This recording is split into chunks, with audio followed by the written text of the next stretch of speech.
Hey everyone, this is day 158 in our Bible reading plan, 2 Samuel 16 through 18 and Proverbs 4, verses 1 through 13.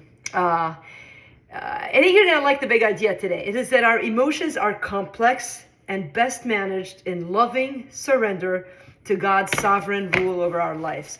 What do you guys think? It was a hard reading. Again, it's one decision that David does, and it leads into this mess. So in chapter 16, first a little segment that we're going to hit back up later, Ziba lies to David, and he accuses Mephibosheth of going with his family, which is with Absalom, which is not true. But he ends up inheriting all of the stuff that David had given to Mephibosheth. So hold that thought. In the meantime, you have a lot of like intrapersonal stuff here, right? So you've got Shimei who curses David, and I love this. Might have been the highlight for me when one of David's men, Abishai, wants to defend David. David's response is, "Let him curse, for the Lord has told him to."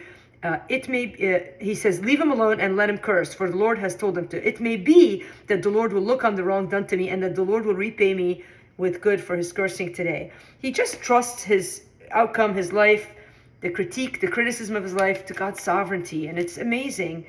In the meantime, Absalom continues to make headway, and Absalom uses Hushai as well. First, he goes to his own guy, Ahithophel, and he gives him one advice on how to attack David, and then Hushai, the spy, gives him different advice, and then Hushai sends the two guys over to David to tell him what the plan is, and miraculously, well, not miraculously, by God's design, chapter 17, verse 14, for the Lord had ordained to defeat the good counsel of Ahithophel so that the Lord might bring harm upon Absalom.